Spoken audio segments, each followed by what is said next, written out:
So I'll just trim these off for the final video. Please do.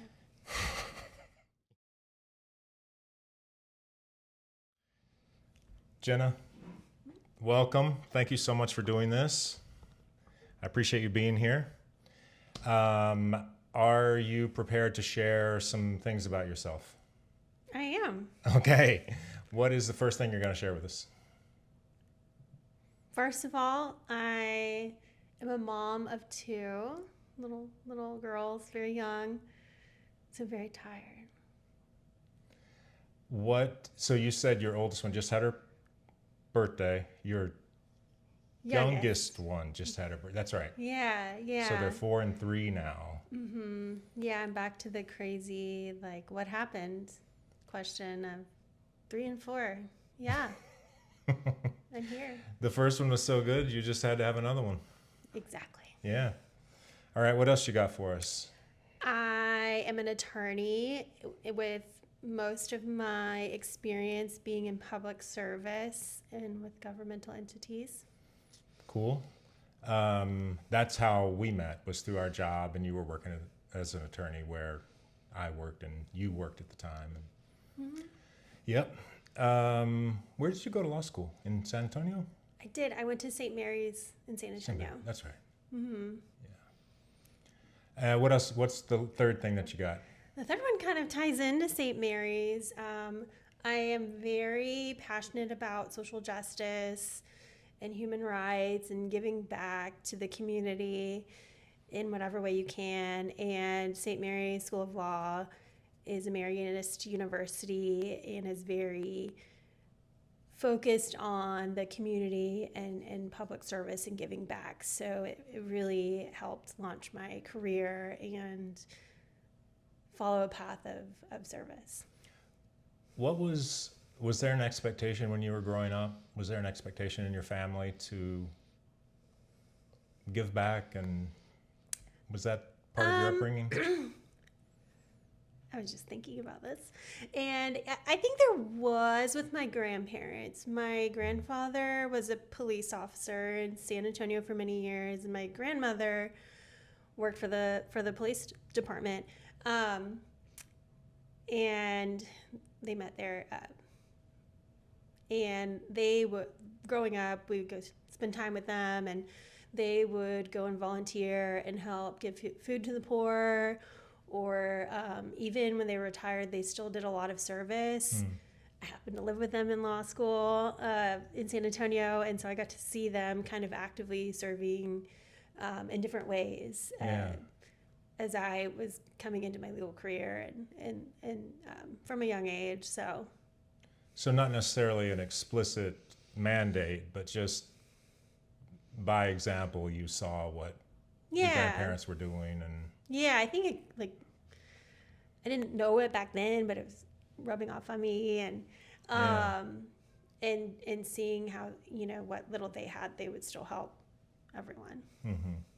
My grandparents, they had a similar sort of an impact on me, although, I mean, I feel like I've given back almost nothing, but I certainly observed them giving plenty. My grandfather was a minister, and my grandmother was very much involved. They were kind of like ministers together.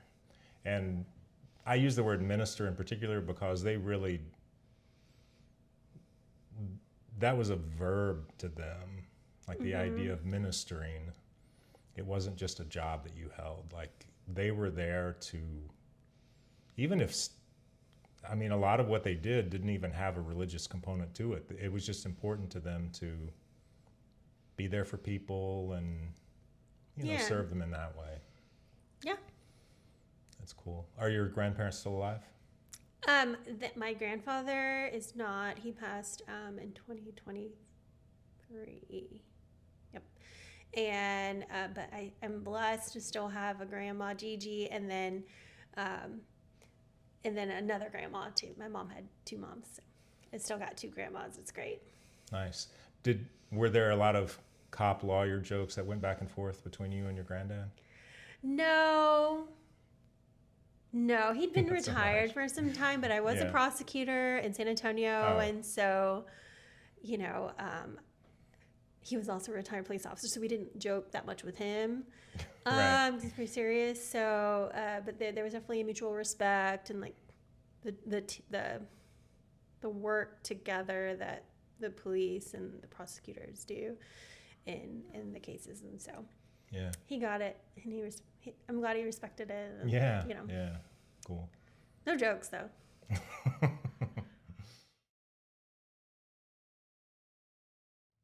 Jenna, we have arrived at the point in the show where you choose your question. Are you prepared to do that? I am. It's an arduous process. You reach into this box and pull out a piece of paper. Okay. Don't read it. Let me read it to you. Okay. I want to. Please. I'm very demanding. All right, here you go. There are 53 questions in there. This is number 6, for whatever that's worth. Oh, this is perfect. What are the ways in which you add value to the world? Well, I don't always like talking about myself, so I will. You came on the wrong show. I will answer that in a way that I think can reflect on how everyone can bring value to the world. Okay. Okay, so as we talked about, I'm really passionate about social justice and giving back to the community. And one of the ways I seek to make things better is to live by the thought that like one little thing can make a difference. Because with so much going on as a lawyer, mom, local leader in some leadership positions, I think you are aware of so many things, and you are like, I can't help. There's nothing I can do, and really you can. And like making one phone call can make a difference.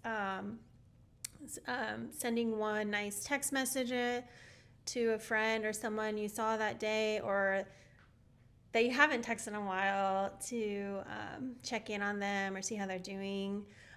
Signing up to go volunteer somewhere where you know that volunteers are needed. This morning I was volunteering at the YMCA Youth in Government statewide competition with high schoolers, and they were just so inspiring. And they're always looking for volunteers. And you know, while work is busy and strenuous, and you know, I have a lot of other things on my plate, it's so important for me to be there for younger generations and make sure that their programs are able to continue by taking the time to volunteer. And I think there's a lot of groups like that right now. I think with just the demand of time and energy and so much going on, it feels like so much to put one more thing on your plate, whether it's a volunteer shift or going out of your way to go to a community meetup to see how we can help our neighbors, but really just taking an hour to go and learn and meet new people, or volunteer with an organization that you've seen on your social media pop up or in your emails, like, hey y'all, we need help, we need boots on the ground. Because for me, if I had all the money in the world, I would give it away because I want to support all these groups, and while I give what I can give more of in value is my time and my support. And so I try to do that in prioritizing giving back and supporting groups and efforts when I can. Do you ever get a sense or have the sense that like some sort of sadness, I don't know if that's the right word, that you can't do more? Yeah. Even though you're obviously doing a lot already, probably in the 99th percentile of people giving back. You're up there, Jenna. Yeah, I mean, we all want to save the world, and that's where lots of help and talking to people has helped me not go over the edge of being overwhelmed, because one person can't save the world, even maybe a handful, but a handful of people can't save the world, right? Like, not those, but collectively, if we all do little things, we can make it a little better. Yeah. And so that helps me think about just like little micro things that each person can do to help one another. Or even like, as a mom, I'm learning a lot about taking care of yourself and your health. And Yeah. when you're so busy, like, even if you can still make a difference if you get in the right mindset for the day and take the time to take care of yourself before going out into the world, right? And so there's all kinds of ways that you can avoid getting overwhelmed, or come back to the center and think of what you've done, which is part of my ending advice, inspiration. Oh, But cool. you know, but really, you don't have to have this huge project, global scheme of like millions of dollars, or access to millions of people. But you do, because we're on YouTube. And I guess people Yeah, do, it's but millions. like, one little thing can make a big difference. And so I really think paying kindness forward and actively pursuing small positive things like has a ripple effect. So Yeah. There's some kernel of that is sort of the reason why I wanted to do this. It's a small thing, but I do feel like it's important to emphasize how we all think about this. We all have the same questions. We're all dealing with the same things for the most part. We all struggle to kind of see ourselves in a way that's kind. And part of why I wanted to do this was maybe just put it out there in the world that we are connected by bigger issues than we realize. The sort of bigger type humanity, we're all plugged in a very similar way. And I mean, it's a very small thing, but I do think that there is value to something like that. And like you're saying, doing one little thing is, you don't know how it's going to play out down the road in ways that you're not even aware of. And kind of, it's the idea of like planting a tree that you're never under you're never going to sit under the shade, but someone else will. So I just had to write an article about leadership and empathy, and it focuses on the people in my formative years, and when I first became an attorney, and I was going through a lot of difficult situations that were not common for young lawyers and young adults, and how their decisions to support me and be there for me made me who I am today. Because if they had made things worse, I don't think I would be where I am. And so their kindness and empathy to me showed me how impactful it can be, like longer term. Yeah. And so like doing the nice thing and giving people empathy and showing them kindness, especially during their most difficult times, is really a way that we can all support each other and more than likely have very positive outcomes. Yeah. There's a book that I read called A First Rate Madness, and it's about leaders. I think it's not exclusively presidents, but they talk mostly about presidents. And one of them, of course, is Abraham Lincoln. And they stress the guy writes about how some of the struggles that Lincoln had with his mental health or whatever it might be actually sort of served him well being president when he was president. And I think particularly losing his son dying while he was president, helped inspire the empathy he had for everyone else who was also losing sons in the war. And I heard something the other day where like there's this movement to kind of like, I don't know if it's like this hyper masculinity stuff or whatever, to devalue empathy. And it's it's such a weird thing to think that empathy could in some way be bad. But I Yeah. mean, Well, they say that until they need it. yeah. And then it's like, oh, but look what happened. You're like, well, you told me not to feel sorry for you. How do you think your girls are 4 and 3? How do you think you will it be kind of like your grandparents where you just sort of model the idea of doing things for others, social justice? Or do you think you'll have more of a, talking to them directly about that sort of thing when they get older? They're coming with me. I am going to bring them volunteering. I want to help them travel the world to see, different perspectives and understand different cultures, hopefully. and,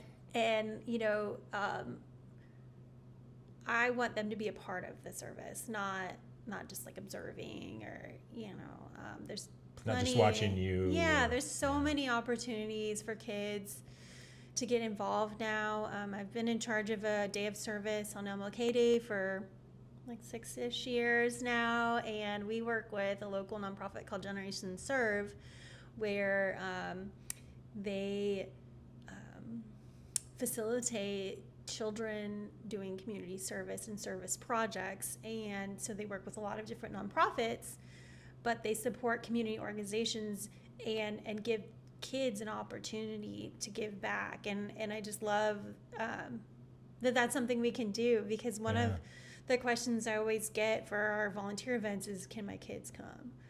And I think that's such a good sign that people want to bring their kids to do that. Mm-hmm. And I've come to learn that teenagers don't want to hang out with their parents as much. And so volunteering together is a way that parents and teenagers can spend time together, whether it's for school reasons or our requirements, but it's still time together and it's still serving. And so it's such a great way to spend time together as a family, whatever age. And so June, my 4-year-old, has come to some stuff with me, and I explain like what's going on. I took her to a community event, and I explained I was learning how to help other people and protect other people. And while she doesn't really understand it or why, I think just hearing that, like, we're helpers, is important. Yeah. Do you see in either of your girls or both of them the qualities that will lead them to be, I don't want to say good at this sort of thing, but that's kind of what I mean. Like, their natural qualities coming out that would, help them doing stuff like this, volunteering? Are they still too young for that? They're kind of young. I would like to think so. And I think so. I think every developing young child wants to be a helper. Mm-hmm. Like, they want to help you with everything. And so nurturing that, like, I really think it's a universal want in a growing young child. And so letting them help when they're able to is a great way to continue that after they get out of wanting to help you all the time. Yeah. I read somewhere when my older son was younger that there's value in just setting aside, however your kid wants to do something, let them do it their way, as opposed to trying to teach them how to do it the quote unquote right way. And even with things like that, like if they want to help you do something, yes, it can be frustrating to watch them do something when you're just like, oh, please just let me do it. But there is value in letting them kind of explore that, and I think just taking them along, like you're saying, that's such a gift that you're giving them that they don't even realize they're receiving at this point. At some point they will, though. Yeah, they can watch this. That's right. So we have a mutual friend named Casey, and I don't know how she ever has downtime. And I've thought that about you too. Mm-hmm. Do you have downtime? I do. Everyone asks me this. You get a lot done. I can show you my planner. I have a paper planner. I write everything down. I still miss things. But I do get downtime. I sleep. I do sleep. Like I am not a night owl. Casey, I think, is a night owl. But I have a healthy sleep schedule. I'll leave it at that. Like, usually kids, might be kicking me in the face, but no, we once the girls are asleep, like we're pretty much done. I don't try and do any superhero work after the kids are asleep. Like it's time to go. That's a good line to draw. That's smart. And then they wake up 5:30ish. So, but I get to sleep in the middle. So, like I do rest, and then for me, like my rest time is time with my friends, is time with the girls, and my husband and family together when we get to go do things that we enjoy. We like soccer games and playgrounds. All the things that 3 and 4-year-olds like. Yeah. But really, I've been trying to make more time for my friendships because that is my rest and like reset, like to ground myself and kind of need someone to tell me how it is or slow down. So my understanding of being an introvert is that you recharge on your own, and an extrovert, you recharge with other people. Where do you think you fall on that continuum? In the middle, because I don't love large groups of people, but I love my people. And so, and I love alone time too. I don't get much of it, right, with the kids. But as a transactional attorney, it's a lot of working alone, and then I bring my work to other people or answer their questions. And so, I don't know. I think there's a new word for somebody in the middle, but that's probably me. I am exhausted after social events, and my brain is always thinking of what I said and shouldn't have said, and so that's probably the more introvert in me, where I'm just like, oh my gosh, I don't usually leave like that was so stress free, or Right. But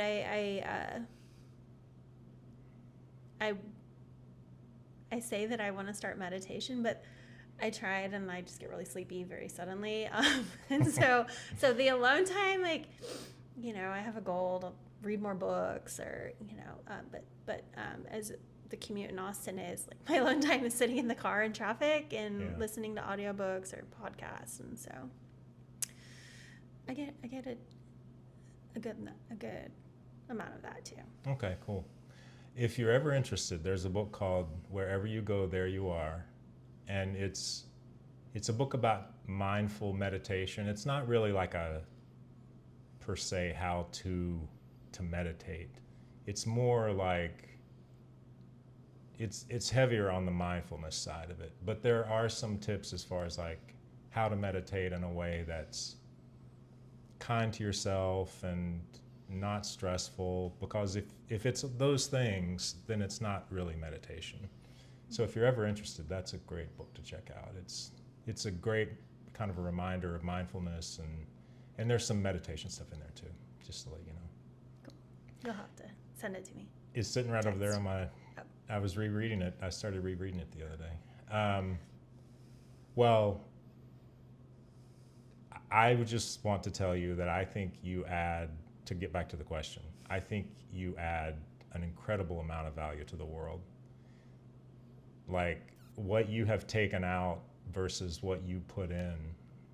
I mean, you're in the black. You could stop now and I feel like never do another kind thing. And by the time you're gone years from now, you would still be in the black. Thank you. It's a weird thing to say. Yeah, I appreciate it. It just seems to kind of be a natural part of who you are, and I admire that about you. Thank you. You're welcome. Jenna, thanks so much for being here today. Really appreciate it. You have come with something to inspire us, to serve as our benediction. So can you please share that? I was so excited that I got to do this. So, last week I had the privilege to go see Justice Sonia Sotomayor at her book Wow. reading, her new book, Just Shine. Here in Austin? And it was life-changing and so incredible. I just finished her autobiography, My Beloved World. Just truly incredible woman, an overcomer of all things, and now sits on the highest court in the United States. So she just has this tremendous amount of power. And her daily routine that she shared with us that just blew my mind, because I do some of it sometimes, is at the end of every day, before she goes to sleep, she thinks about one kind thing she did to somebody or for somebody that day, like what was one nice thing she did. And if she can't think of something, she'll go do it, or text or call, or send the message. And then and I was like, oh yeah, I love to text people, like and whenever you just get that feeling like you need to check in or be kind and or give the compliment. And so she tries to think of that, and then also, to my surprise, because she is so brilliant and so smart, before she goes to bed, she's like, what is one new thing I learned today? And so the Supreme Court justice is still learning every day, and she has resources at her house where if she hasn't learned one new thing that day, she will go and learn it. And I just thought that was so incredible. So the takeaway and inspiration from that is do one nice thing every day and be kind, and also keep learning every day.